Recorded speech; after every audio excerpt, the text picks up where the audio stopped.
اللہ لا الہ الا ہو، اللہ لا الہ الا ہو، نہیں کوئی عبادت کے لائق مگر کس کی ذات، کوئی ہستی قابل عبادت نہیں ہے، ہر قسم کی عبادت صرف کس کے لیے ہے؟ پڑھتے جاؤ، لا الہ الا هو الحی القیوم لا تأخذہ سنۃ ولا نوم لہ ما فی السماوات وما فی الارض۔ آگے سارے پڑھو ایکھن، من ذا الذی یشفع عندہ الا باذنہ۔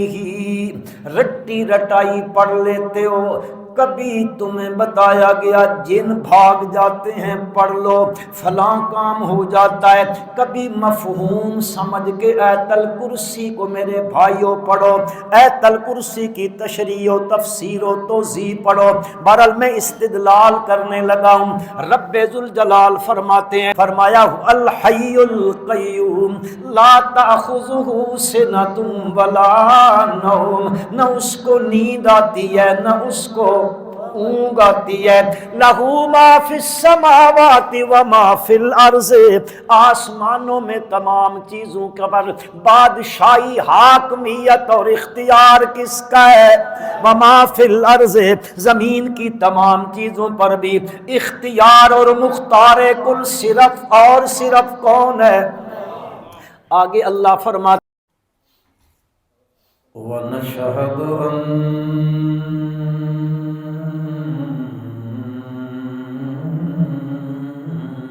سَيِّدَنَا وَسَنَدَنَا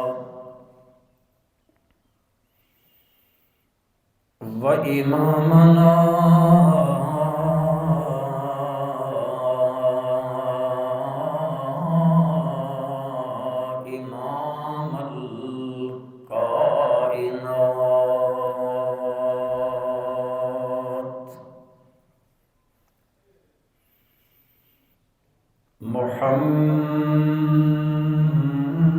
محمدًا عبد الله ونبيه ورسوله صلی اللہ تعالی علی خیر خلقہ محمد وآلہ وأصحابہ وأزواجہ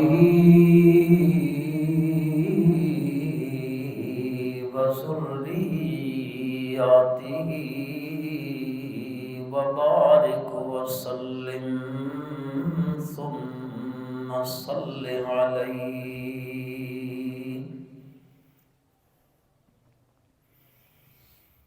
اما بعد فاعوذ باللہ من الشیطان الرجیم،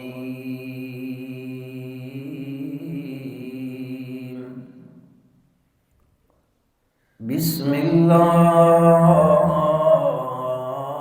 الرحمن الرحیم۔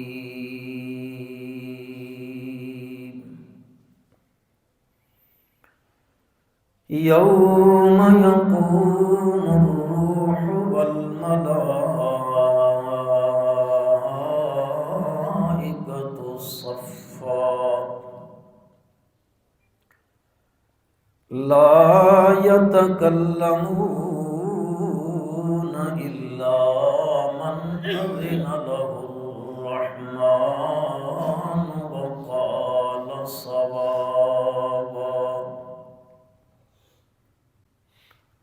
ذلك اليوم الحق فمن شاء اتخذ واتخذ إلى ربه مآبا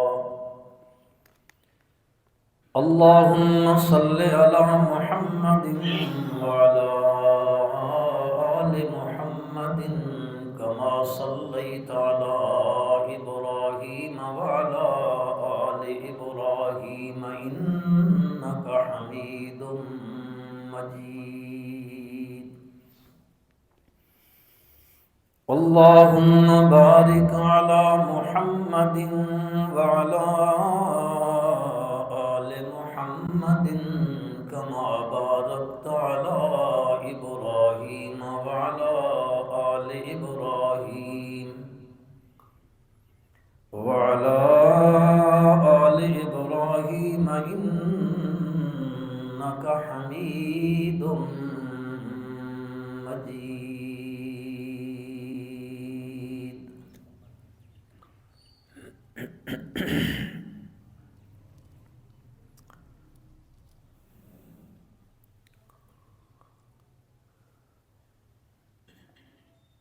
مسائل شرعیہ میں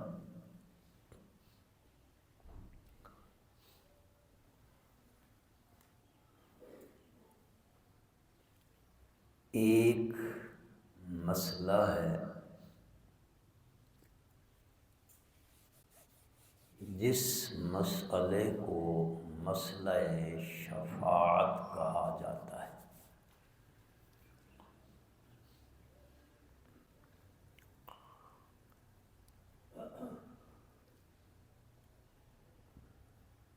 قرآن مقدس میں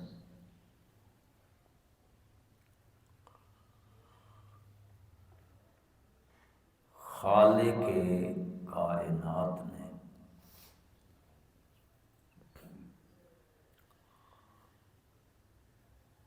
ایک شفاعت کی نفی کی ہے، تردید کی ہے، رد کیا ہے ایک شفاعت کو۔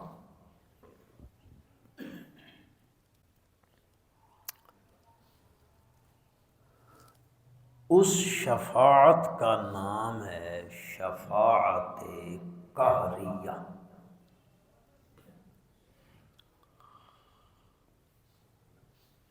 عام زبان میں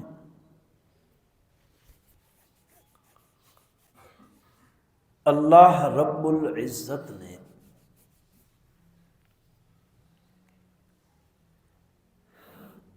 جگہ جگہ قرآن مقدس میں اس شفاعت کی تردید کی ہے، ایسی کوئی شفاعت نہیں ہے۔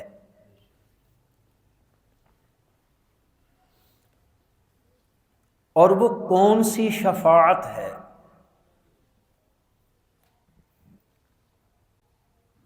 وہ شفاعت یہ ہے، یہود، نصارہ، عیسائی اور مکہ کے مشرکین کا ایک نظریہ تھا۔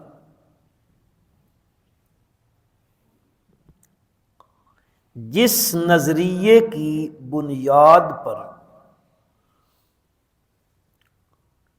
یہودیوں نے حضرت عزیر علیہ السلام کے بارے میں یہ نظریہ قائم کیا، وقالت الیہود عزیر ابن اللہ، العیاذ باللہ، یہود کہنے لگے عزیر اللہ کا بیٹا ہے۔ وقالت النصارى، اور عیسائی کہنے لگے مسیح ابن اللہ، حضرت مسیح علیہ السلام، عیسیٰ علیہ السلام، یہ اللہ کا بیٹا ہے۔ مکے کے مشرک کہنے لگے فرشتے اللہ کی بیٹیاں ہیں،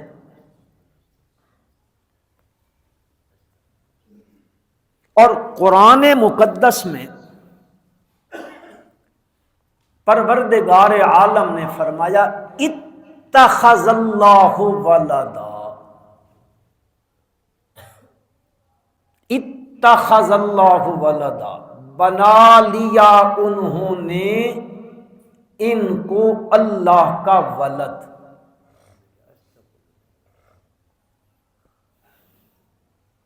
اب یہ بات ذہن میں رکھنا، اتخذ یتخذ، اس کا معنی ہوتا ہے بنا لینا۔ آسان سے لفظ ہیں، ایک ہے بیٹے کا ہونا، ایک ہے بیٹا بنا لینا۔ ماشاءاللہ آپ پڑھے لکھے لوگ ہیں، اس فرق کو سمجھ جائیں گے۔ بیٹے کا ہونا، اس کا مطلب ہوتا ہے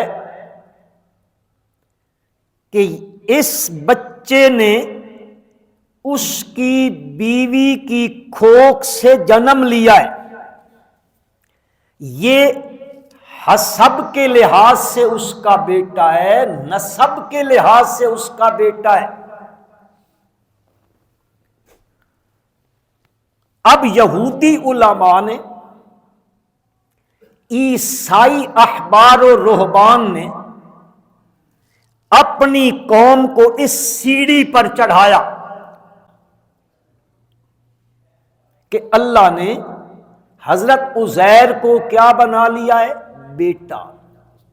عیسائی علماء نے اپنی قوم کو اس سیڑھی پہ چڑھایا، اللہ نے حضرت عیسیٰ علیہ السلام کو بیٹا بنا لیا ہے۔ مکے کے لوگوں نے اپنی قوم کو چڑھایا فرشتے اللہ کی بیٹیاں ہیں۔ کیا مطلب ہے؟ مطلب اس کا یہ ہے، وہ کہتے ہیں کبھی یوں ہو جاتا ہے، ایک وقت آتا ہے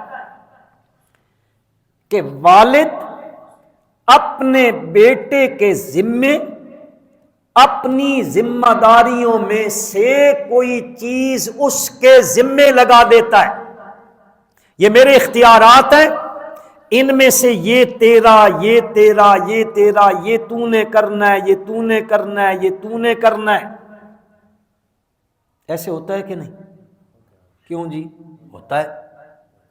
یہ میری دکان ہے، بیٹے کو کہتا ہے باپ اب بھائی یہ کچھ ذمہ داری تو نے ادا کرنی ہے، میں یہ کروں گا، یہ ذمہ داری تم نے ادا کرنی ہے۔ وہ کہنے لگے کہ اللہ تعالی نے یہ بیٹا ہونا اور بیٹا بنا لینا، یہ تو سمجھ میں آ گیا نا۔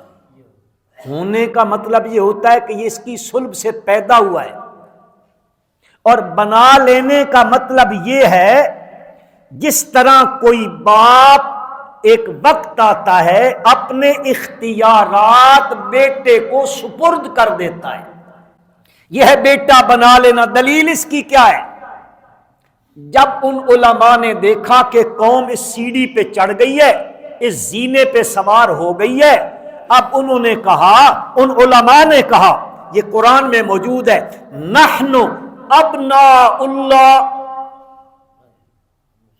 اگر عزیر کو مان لیا ہے نا کہ اللہ نے بیٹا بنا لیا، تو مولوی کہنے لگے نحن ابناء اللہ، ہم بھی اللہ کے بیٹے ہیں۔ کس معنی میں بیٹے ہیں؟ آگے قرآن کہتا ہے وَأَحِبَّاؤُ، ہم اس کے کیا بن گئے ہیں؟ محبوب بن گئے ہیں، محبوب۔ مکے والے کہنے لگے ملائکہ اللہ کی کیا ہیں؟ بیٹیاں ہیں۔ آپ ماشاءاللہ سمجھدار لوگ بیٹھے ہیں، صاحب عقل بیٹھے ہیں، صاحب فہم لوگ بیٹھے ہو، اولاد والے بیٹھے ہو، بیٹیوں والے بیٹھے ہو، بندے کے سامنے اس کی بیٹی کسی چیز کا مطالبہ کرے اور باپ کے اندر سکت ہو اس کے مطالبے کو پورا کرنے کی، تو وہ والد اپنی بیٹی کے مطالبے کو پورا کرتا ہے کہ نہیں؟ کرتا ہے نا جی۔ ایک کا بابے اور بھی بیٹیاں دا کریں دا تو سالے کو نہیں کریں دے۔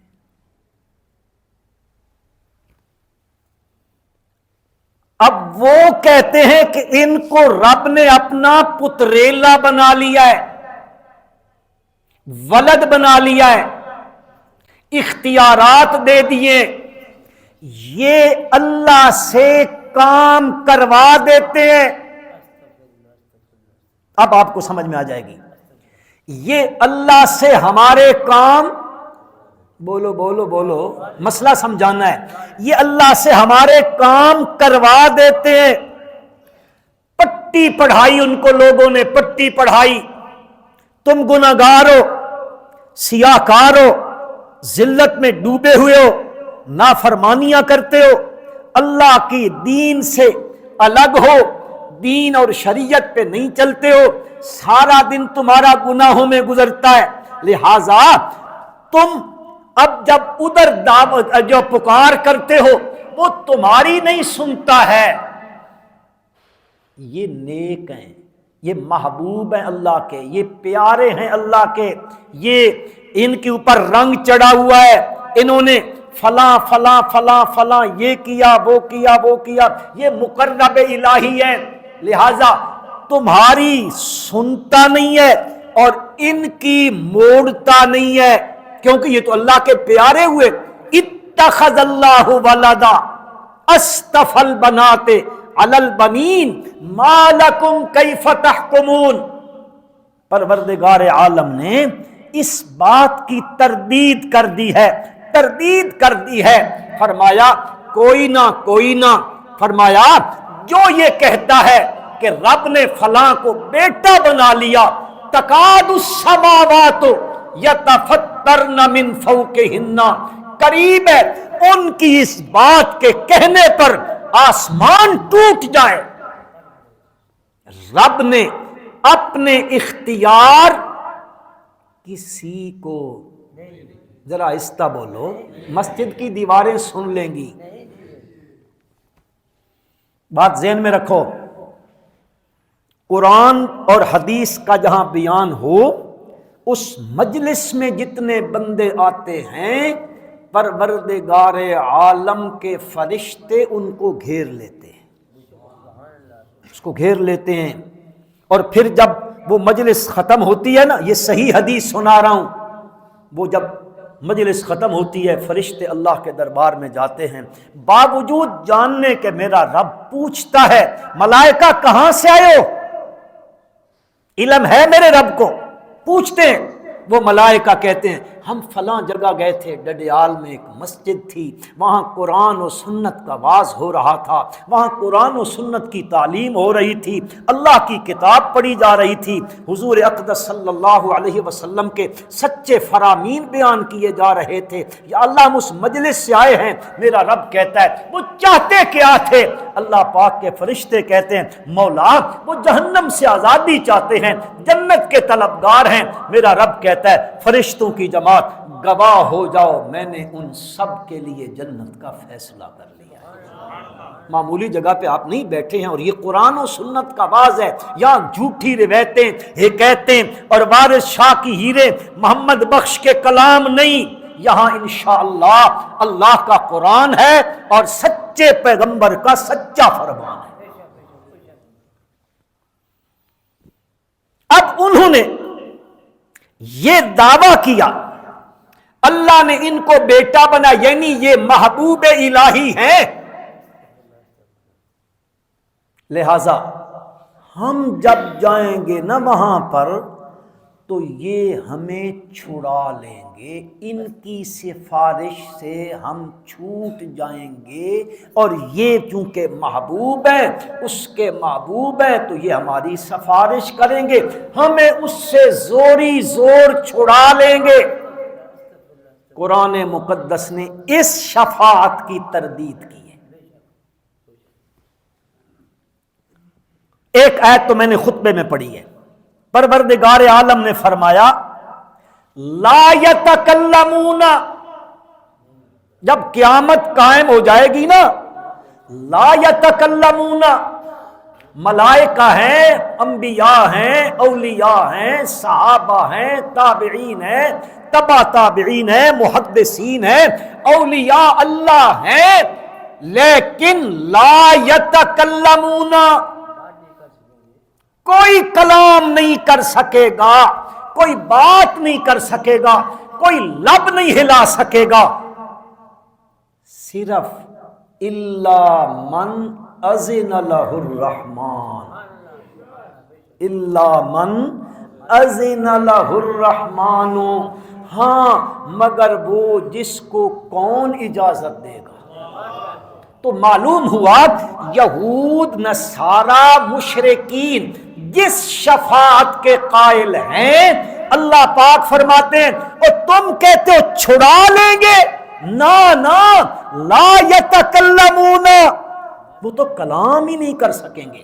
اچھا چلو، اگر یہ آیت نہیں یاد ہوتی، آیت الکرسی تو تقریباً یاد ہوتی ہے، کیوں جی؟ ثواب کی نیت سے میرے ساتھ پڑھنا، ثواب کی نیت سے، کیونکہ حضور اقدس صلی اللہ علیہ وسلم کا فرمان مبارک ہے، آپ نے فرمایا جو قرآن مقدس کا ایک حرف پڑھتا ہے ثواب کی نیت سے، اللہ اس کو 10 نیکیاں عطا کرتا ہے۔ کتنی؟ کیا چیز 10 دیتا ہے؟ ہمیں تو میرے خیال میں ضرورت نہیں ہے نیکیوں، پونڈ شونڈ ہے ہمارے پاس، پیسہ بہت ہے، کوٹھیاں ہمارے پاس بڑی ہیں، ہمیں نیکیوں کی کیا ضرورت ہے؟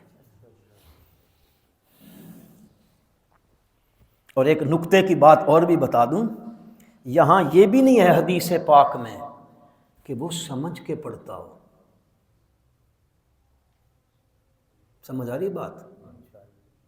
آپ نے اس حدیث پاک میں جو مثال دی ہے نا، آپ صلی اللہ علیہ وسلم نے فرمایا مثال کے طور پر الف لام میم، کتنے حرف ہیں؟ آپ نے فرمایا جو یہ پڑھتا ہے نا الف لام میم، اللہ اس کے نامہ اعمال میں 30 نیکیاں لکھ دیتا ہے۔ آپ نے مثال میں لفظ کون سے استعمال فرمائے؟ حروف مقطعات ہیں یہ، حروف مقطعات، اور حروف مقطعات کا معنی صحیح مفہوم صرف کون جانتا ہے؟ رب کے سوا کوئی نہیں جانتا ان لفظوں کے معانی، مفہوم حقیقتاً کیا ہے، یہ میرے رب ہی جانتے ہیں۔ بعض لوگ آپ کو کہیں گے یہ اللہ اور اللہ کے رسول کا راز ہے، نہ میرا بھائی نہ، راز تو پھر اللہ کا تھا، اللہ نے اپنے نبی کو بتا دیا تو راز تو نہ رہا نا۔ پھر اللہ نے فرمایا وما هو علی الغیب بضنین، میرا پیغمبر غیب کی باتیں بتانے میں بخیل نہیں ہے۔ آپ نے کہیں قرآن حدیث میں، تفسیر میں، تشریح میں، توضیح میں ان الفاظ کے معانی نہیں بتائے ہیں۔ سارے مفسرین لکھتے ہیں، جلالین پڑھو، قرطبی پڑھو، کبیر پڑھو، جواہر القرآن پڑھو، جو ہے وہ تفسیر مظہری پڑھو، مولانا احمد رضا خان صاحب کی تفسیر پڑھو، سارے یہی کہتے ہیں کہ ان کی مراد صرف کون جانتا ہے؟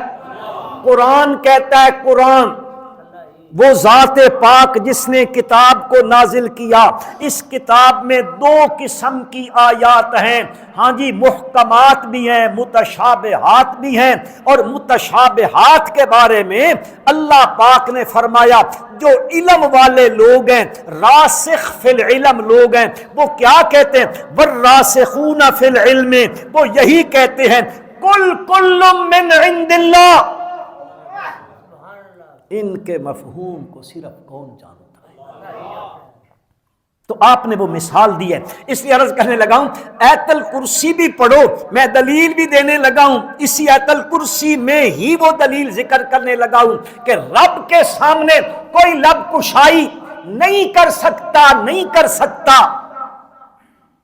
ثواب کی نیت سے پڑھنا ہے۔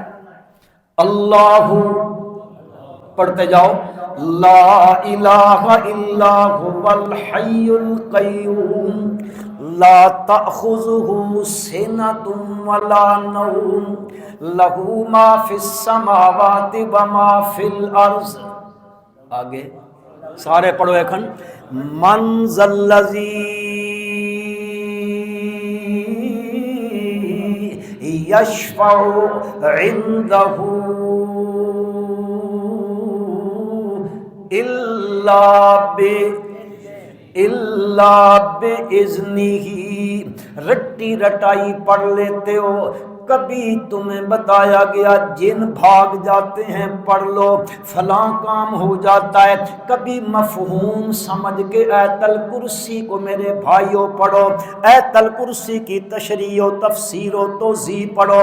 بہرحال میں استدلال کرنے لگا ہوں، رب ذوالجلال فرماتے ہیں اللہ لا الہ الا ہو، اللہ لا الہ الا ہو، نہیں کوئی عبادت کے لائق مگر کس کی ذات، کوئی ہستی قابل عبادت نہیں ہے، ہر قسم کی عبادت صرف کس کے لیے ہے؟ الحی القیوم۔ الحی کا معنی سدا زندہ رہنے والا، جس پر کبھی موت، هو الحی لا الہ الا ہو فادعوہ مخلصین لہ الدین وتوکل علی الحی الذی لا یموت۔ بھروسہ اس ذات پر کر جو الحی ہے، سدا زندہ رہنے والی ہے، لا یموت، جس پر کبھی موت نہیں آئے گی۔ فرمایا الحی القیوم لا تأخذہ سنۃ ولا نوم، نہ اس کو نیند آتی ہے نہ اس کو اونگ آتی ہے، لہ ما فی السماوات وما فی الارض، آسمانوں میں تمام چیزوں کا بادشاہی، حاکمیت اور اختیار کس کا ہے؟ وما فی الارض، زمین کی تمام چیزوں پر بھی اختیار اور مختار کل صرف اور صرف کون ہے؟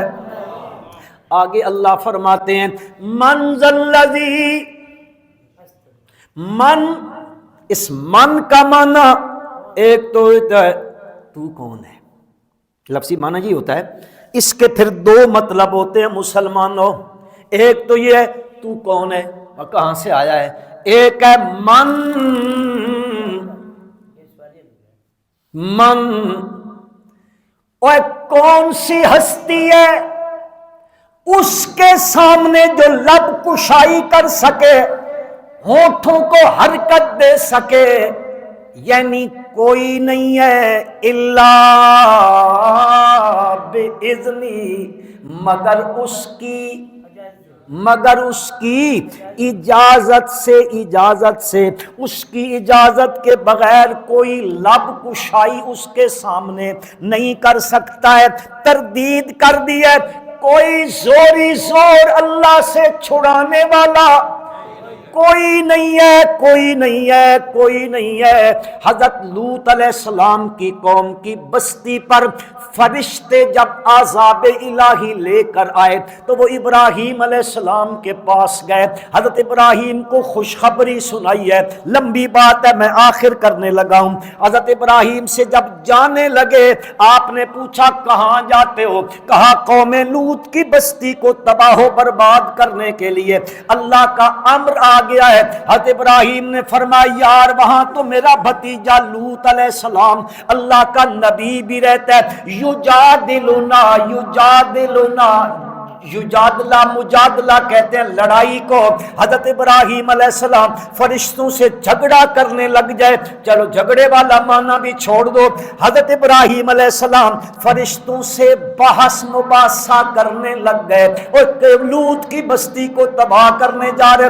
یجادلنا فی قوم لوط. آگے سے ملائکہ نے کہا سورۃ ہود پڑھ لینا، 12واں پارہ ہے قرآن مقدس کا. حضرت لوط علیہ السلام کی بستی پر جانے والے فرشتے کہتے ہیں ابراہیم عارض عن ھذا انہ قد جاء امر ربک، قد جاء امر ربک. دوسرے لفظوں میں کہوں ابراہیم علیہ السلام فرشتوں سے لوط علیہ السلام کی قوم کی تباہی کے بارے میں سفارش کرنے لگے ہیں، سفارش کرنے لگے ہیں. وہ کہتے ہیں عارض عن ھذا، ابراہیم اس سے ختم کر اس بحث مباحثے کو، اس لیے کہ قد جاء امر ربک. کس کا حکم آ گیا ہے؟ اللہ کا حکم آ گیا ہے. اور یہ ایسا حکم ہے غیر مردود، یہ حکم رد ہونے والا نہیں ہے، نہیں ہے، نہیں ہے. لہٰذا اس بارے میں کلام نہ کرو. حضرت نوح علیہ السلام کی قوم کی تباہی جب قوم لوط کے بعد قوم نوح علیہ السلام کے بارے میں آیا، اللہ پاک نے حضرت نوح علیہ السلام سے فرمایا اے میرے پیغمبر وَلَا تُخَاطِبْنِي فِي الَّذِينَ ظَلَمُوا. 12واں پارہ پڑھنا وَلَا تُخَاطِبْنِي فِي الَّذِينَ ظَلَمُوا. ان مشرکوں کے بارے میں مجھ سے تخاطب نہ کرنا، بات چیت بھی نہ کرنا. کیوں؟ انہم مغرقون، اس ساری قوم کو غرق ہونا ہے، غرق ہونا ہے. پھر بیٹا بھی نوح علیہ السلام کا ان کے ساتھ ہے. بیٹا بھی جب غرق ہو گیا اللہ کے پیغمبر نے فرمایا ان ابنی من اہلی وان وعدک الحق وانت احکم الحاکمین. مولا میرا بیٹا میری صلب سے پیدا ہوا ہے، تو سب حاکموں سے بڑا حاکم ہے اور تیرا وعدہ بھی سچا ہے. ان وعدک الحق، میرا بیٹا. اللہ پاک نے فرمایا نوح علیہ السلام سے یا نوح انہ لیس من اہلک انہ عمل غیر صالح. منو تیری اہل میں سے نہیں ہے. مولا میری بیوی کی کھوک سے جنم لیا ہے، میری صلب سے پیدا ہوا ہے، میرے گھر کے آنگن میں کھیلا ہے، میرے گھر کے سین میں بڑا ہوا ہے، میرا بیٹا ہے. میرے رب نے فرمایا میرے پیغمبر لیس من اہلک انہ عمل غیر صالح، انہ عمل غیر صالح. نہ میرا پیغمبر نہ تیرا کچھ نہیں لگتا ہے، اس لیے تیرا عقیدہ اور ہے، اس کا عقیدہ ذرا پلے بولو، اس کا عقیدہ. یہ تو دنیا میں چلتا ہے. ملک کا بیٹا ملک، چودھری کا بیٹا، ذرا اچھا بولو یار، راجہ جی کا بیٹا راجہ، ہاں جی ہاں جی، آوانوں کا بیٹا آوان، فلاں برادری میں سے وہ اس کا بیٹا وہی ہے. اچھا ملکوں کا بیٹا ملک، چودھری کا بیٹا چودھری، پیروں کا بیٹا. پلے آنکھو پلے آنکھو، پامیں نماز بھی نہ پڑھے پر ہے صاحبزادہ ہے، صاحبزادہ. اور میرے بھائی صاحبزادہ نیچے ہے. میں بات نبی زادے کی کر رہا ہوں. کس کی؟ نبی کا بیٹا ہے، نبی کا. پیر کا درجہ اونچا ہے یا نبی کا؟ ایمان سے کہہ رہے ہو نا، نبی کا درجہ اونچا ہے نا. نبی زادہ ہے، نبی زادہ. میرا رب کہتا ہے لیس من اہلک انہ عمل غیر صالح. میرا پیغمبر میرے ہاں ابوت کے رشتے نہیں چلتے، نبوت کے رشتے چلتے ہیں. کون سے؟ نبوت کے رشتے چلتے ہیں، ابوت کے رشتے نہیں چلتے ہیں. ابو لہب ہے، ابو طالب ہے، ابو جہل ہے، سارے قریشی ہیں. میرے نبی کے ساتھ ان کے ابوت کے رشتے ہیں، ابوت کے رشتے. لیکن جب ابو طالب کا ذکر آیا میرے رب نے کہا تبت یدا ابو لہب کا ذکر آیا تبت یدا ابی لہب و تب، برباد ہو گیا، ہلاک ہو گیا، سیصلا نارن، کہاں داخل ہوگا؟ یہاں ابوت کا رشتہ ہے، ان کا رشتہ میرے نبی کے ساتھ ابوت کا ہے، بلال کا رشتہ میرے نبی کے ساتھ نبوت کا ہے۔ ابو لہب جہنم میں گیا، میرے نبی کے ساتھ ابوت کا رشتہ ہے، اور بلال کا رشتہ ذرا زور سے کہو، نبوت کا رشتہ ہے، نبوت کا، میرے نبی کے ساتھ ابوت کے رشتے والا جہنمی ہے، قرآن کی زبان میں جہنمی ہے، اور جس کا نبوت کا رشتہ ہے وہ مکے کی گلیوں میں چلتا ہے، اس کے قدموں کی آہٹ عرشوں پہ سنائی دیتی ہے۔ تو عرض کرنے لگا ہوں، حضرت نوح علیہ السلام نے بیٹے کے بارے میں کہا، اللہ پاک نے فرمایا فلا تسألنی ما لیس لک بہ علم، آج کے بعد اس معاملے میں جس کا پتہ نہ ہو مجھ سے سوال بھی نہ کرنا۔ کس کو کہہ رہا ہے؟ نبی کو۔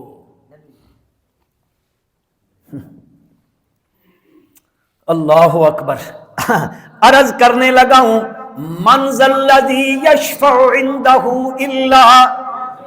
الا معلوم ہوا قرآن کی زبان سے، کوئی ہستی کسی کو میرے رب سے زبردستی چھڑا، یہ نظریہ ختم کر دو، خدا کے لیے ختم کر دو، مجھے فلانا چھڑا لے گا، فلانے کے ہاتھ میں میرا ہاتھ ہے، وہ بڑی پہنچی ہوئی سرکار ہے، وہ مجھے چھڑا لیں گے۔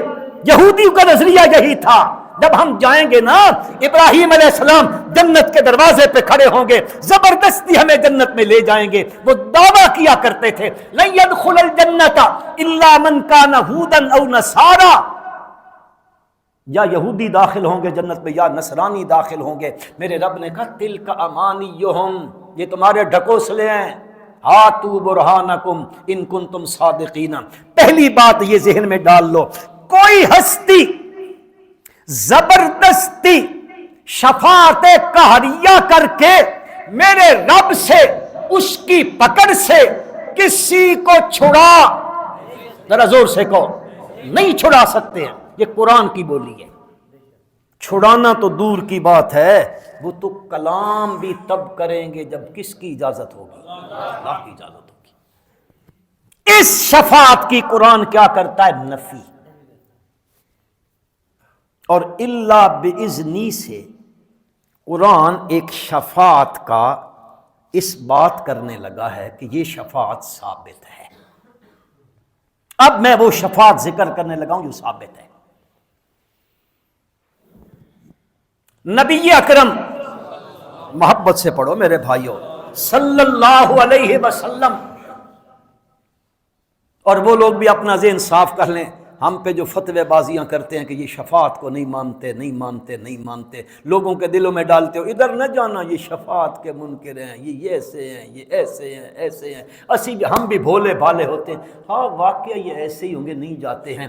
سنو، میرے پیارے پیغمبر صلی اللہ علیہ وسلم ایک شفاعت نہیں، ایک شفاعت نہیں، میرے نبی 2 شفاعتیں کریں گے۔ کتنی؟ ہم تو اس شفاعت کے قائل ہیں، معصوم بچہ جس کا فوت ہو جاتا ہے قیامت والے دن وہ بھی سفارش کرے گا، اس کی سفارش بھی اللہ قبول کرے گا، کیونکہ وہ تو معصوم ہیں، وہ تو جنتی ہوں گے۔ اب اس کے والدین نافرمان تھے رب کے، تو وہ 7 مومنین ہیں، مومن ہیں لیکن گناہ گار ہیں، اس گناہوں کی پاداش میں جہنم کا فیصلہ ہوگا۔ وہ چھوٹے بچے جھگڑالو بن جائیں گے رب کے ساتھ، چھوٹے چھوٹے جھگڑالو ہیں، اللہ کے ساتھ جھگڑا کرنے لگ جائیں گے۔ مولا، میں اس کو تعبیر کرنے لگا ہوں، مطلب فتوے لگا دو، مولا اگر ان کو جہنم میں بھیجنا ہے ہمیں بھی ساتھ جہنم میں بھیج دے۔ اب ان کو تو میرا رب بھیجے گا نہیں، تو اللہ پاک سے جھگڑا کر کے پھر اللہ فرمائے اچھا چلو یار، جاؤ اپنے والدین کو بھی ساتھ لے کے جنت میں چلے جاؤ۔ وہ بھی سفارش کریں گے، حافظ قرآن سفارش کرے گا، شہید سفارش کرے گا، پڑوسی مومن پڑوسی کی سفارش کرے گا، اچھا مومن دوست دوسرے مومن دوست کی سفارش کرے گا، یہ بھی ہیں۔ لیکن نبی اکرم صلی اللہ علیہ وسلم دو شفاعتیں کریں گے، ایک کا نام ہے شفاعت کبریٰ، ایک کا نام ہے شفاعت صغریٰ۔ شفاعت کبریٰ کس کی کریں گے؟ کس کی؟ یہودیوں کی، عیسائیوں کی، مشرکین کی، اور جو بدبخت میرے نبی کے خاکے بناتے ہیں منحوس، ان کی بھی میرا نبی سفارش کرے گا، مسلمانوں کی بھی اور آپ کے نہ ماننے والوں کی بھی۔ اب وہ حدیث بہت لمبی ہے، بخاری میں ہے، باقی حدیث کی کتابوں میں ہے، بہت لمبی حدیث ہے، بخاری میں 1.5 صفحہ بن جاتا ہے، میں اس کا بالکل خلاصہ سا عرض کرنے لگا ہوں۔ اگر آپ توجہ فرمائیں، قیامت کا دن ہوگا، آنی ہے کہ نہیں؟ کوئی تھوڑے جے یاد دیو آمنی آئی کھلوتی نے سرتے نے متا بھول جاؤ، بالکل بالکل علامات جو نبی اکرم صلی اللہ علیہ وسلم نے بیان فرمائی ہیں۔ میں اگر ایک حدیث کی کتاب میں پڑھ رہا تھا، 72 نشانیاں ایک حدیث میں آپ صلی اللہ علیہ وسلم نے بیان فرمائی ہیں، انشاءاللہ کبھی زندگی میں عرض کروں گا، وہ 72 کی 72 پوری ہو چکی ہیں۔ ہن بھی کوٹھیاں بنائی جاؤ تے پیسے رکھی جاؤ کوٹھیاں تے، اور مسیتاں بناؤ، مدرسے بناؤ، قرآن کی درسگاہیں بناؤ، قیامت تک کام آئیں گی۔ کہاں لگ گئے ہو مسلمانوں؟ کہاں اپنا دولت اور پیسہ خرچ کرنے لگ گئے ہو؟ تمہیں تو چاہیے اس طرف لگاؤ اور فلسطین کے، اس غزہ کے مسلمانوں کے لیے پیسہ خرچ کرو۔ کو سن دے پے ہو کہ سن دے پے ہو؟ جس دکان پہ جاؤ سب وہی مال پڑا ہوا ہے، مسلمان ہیں ہم لوگ۔ حدیث مبارکہ کا میں بالکل مختصر سا وہ خاکہ آپ کے سامنے، قیامت کا دن ہے، ہولناکی ہے، یوم تبدل الارض، یہ زمین نہیں ہوگی، بدل دی گئی، آسمان سورج بالکل قریب ہے، شرابور ہے پسینے سے۔ اللہ ہم سب کو قیامت کی ہولناکیوں سے محفوظ رکھے، ان مصائب سے اللہ سب کو محفوظ رکھے۔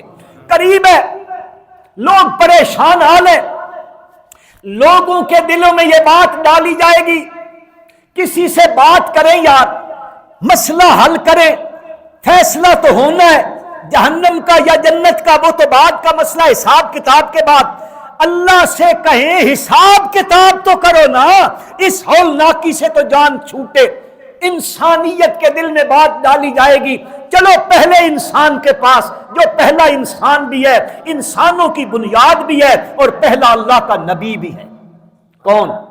حضرت آدم علیہ نبینا علیہ الصلوۃ والسلام۔ لوگ حضرت آدم علیہ السلام کے پاس جائیں گے، ابا جی لوگ پریشان ہیں، خلقت خدا پریشانی میں مبتلا ہے، اللہ پاک سے اتنی عرض کر دو، اتنی عرض کر دو، اتنی سفارش کر دو، یہ شفاعت کر دو کہ اللہ حساب کتاب جلدی لینا شروع کر دے، باقی معاملات تو پھر بعد کے ہیں۔ حضرت آدم علیہ السلام ایک جملہ ارشاد فرمائیں گے، میں بخاری شریف کے الفاظ پڑھ رہا ہوں، آپ فرمائیں گے لست لہا،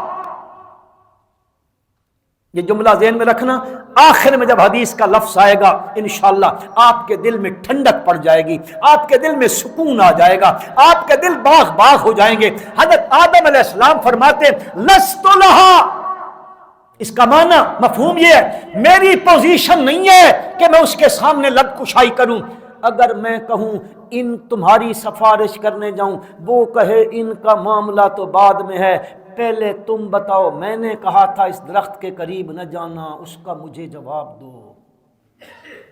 میں کیا جواب دوں گا؟ ایتو الی غیری، او بھائی جاؤ حضرت نوح علیہ السلام کے پاس، ان سے جا کے کہو ساری مخلوق خدا حضرت نوح علیہ السلام کے پاس آئے گی، تم آدم ثانی ہو، پہلے رسول ہو جن کو دنیا میں تبلیغ کے لیے بھیجا گیا، آپ ہماری سفارش کریں۔ اللہ پاک حساب کتاب تو شروع فرما دینا۔ حضرت نوح علیہ السلام فرمائیں گے لست لہا، میری پوزیشن نہیں ہے، میں نہیں اس قابل کہ میں اس کے سامنے یہ بات کروں۔ اگر میں کہوں اور وہ کہے میں نے کہا تھا مشرکوں کے بارے میں مجھ سے سفارش نہ کرنا، تخاطب نہ کرنا، کیوں تو نے بیٹے کے بارے میں بات کی تھی، لہذا میرے پاس کوئی جواب نہیں ہے، میں نہیں کرتا۔ ایتو الی غیری، چلو ابراہیم علیہ السلام کے پاس، مخلوق خدا حضرت ابراہیم علی نبینا علیہ الصلوۃ والسلام کے پاس جائے گی۔ حضرت ابراہیم علیہ السلام سے کہیں گے، حضرت فرمائیں گے لست لہا لست لہا ایتو الی غیری۔ لوگ پھر حضرت موسیٰ علیہ الصلوۃ والسلام کے پاس جائیں گے، حضرت موسیٰ علیہ السلام فرمائیں گے لست لہا ایتو الی غیری۔ حضرت عیسیٰ علی نبینا علیہ الصلوۃ والسلام کے پاس جائیں گے، لوگ کہیں گے حضرت رب سے یہ کہہ دو۔ اللہ کے پیغمبر کہیں گے لست لہا، میری پوزیشن یہ نہیں ہے، ایتو محمد صلی اللہ علیہ وسلم صلی اللہ علیہ وسلم۔ پھر لوگ حضرت محمد مصطفیٰ احمد مجتبیٰ نبی الاولین والآخرین، امام الصالحین، امام الانبیاء والمرسلین، خاتم النبیین، شفیع المذنبین، راحت للعاشقین، حضرت محمد صلی اللہ علیہ وسلم کے پاس لوگ آئیں گے۔ اللہ کے پیغمبر یہ دیکھو، آدم علیہ السلام کہتے ہیں لست لہا، حضرت نوح علیہ السلام فرماتے ہیں لست لہا، حضرت ابراہیم کہتے ہیں لست لہا، حضرت موسیٰ علیہ السلام فرماتے ہیں لست لہا، حضرت عیسیٰ علیہ السلام کہیں گے لست لہا۔ جب یہ قوم، یہ امت، یہ انسانیت حضرت محمد صلی اللہ علیہ وسلم کے پاس جائے گی، میرے آقا یوں نہیں کہیں گے لست لہا، میرے آقا فرمائیں گے اے آنا لہا، آنا لہا، آنا لہا۔ مفہوم عرض کرتا ہوں، میرے آقا فرمائیں گے تساں کدے چلے گئے ہو، یہ تو پوزیشن ہی میری ہے صلی اللہ علیہ وسلم۔ جب انسانیت میرے نبی کے پاس آئے گی تو آپ صلی اللہ علیہ وسلم اللہ کے عرش کے پائے کے نیچے چلے جائیں گے، سر بسجود ہو جائیں گے، سر بسجود ہو جائیں گے، سر سجدے میں 6 دن 7 راتیں یا 7 دن 6 راتیں سر سجدے میں، اور آنسوؤں کی جھڑی لگی ہوئی ہے، آنسوؤں کی جھڑی سے میرے نبی کی ریش مبارک تر ہو جائے گی، داڑھی مبارک آنسوؤں سے تر ہو جائے گی۔ کتنے دن؟ 6 دن 7 راتیں یا 7 دن اور 6 راتیں۔ اتنا عرصہ گزرنے کے بعد حدیث پاک کے اندر آیا، آپ صلی اللہ علیہ وسلم فرماتے ہیں اس وقت میں جو اللہ کی تعریفیں کروں گا آج مجھے ان کا پتہ کوئی نہیں ہے، میرا رب میرے دل میں القاء کرتا چلا جائے گا، میں اس کی حمدیں کروں گا، ثنائیں کروں گا، میرے نبی کی زبان پر تسبیح ہیں، تحلیلیں ہیں، حمدیں ہیں، ثنائیں ہیں، تقدیسیں ہیں، میرے رب کی بیان ہو رہی ہیں۔ اب ذرا میں آپ سے پوچھنا چاہتا ہوں، آپ گئے تھے اس لیے کہ میں انسانیت کی کیا کروں؟ او یار ہر کدی سفارشاں کریں دے اتھے بول لفظ نہیں بول دے ہو، میں کس لیے آپ اسلام تشریف لے گئے؟ امت انسانیت کی کیا کروں؟ سفارش کروں۔ اتنے دن گزر گئے، اتنے دن گزر گئے، اتنی راتیں گزر گئیں، حمدیں ہو رہی ہیں، ثنائیں ہو رہی ہیں، تسبیحیں ہو رہی ہیں، تحلیلیں ہو رہی ہیں، تقدیسیں بیان ہو رہی ہیں، اس کی بڑھائی کے، کبریائی کے، اس کے متعال ہونے کے تذکرے ہو رہے ہیں، آپ صلی اللہ علیہ وسلم کر رہے ہیں، لیکن ابھی تک زبان پر یہ جملہ نہیں آیا، میں ان انسانیت کی سفارش کرنے کے لیے آیا ہوں، نہیں میرے نبی کی زبان پہ آئے گا۔ اتنے دن گزرنے کے بعد، اتنا رونے دھونے کے بعد ادھر سے اعلان ہوگا ارفع راسک یا محمد، ارفع راسک یا محمد، ارفع راسک یا محمد، سل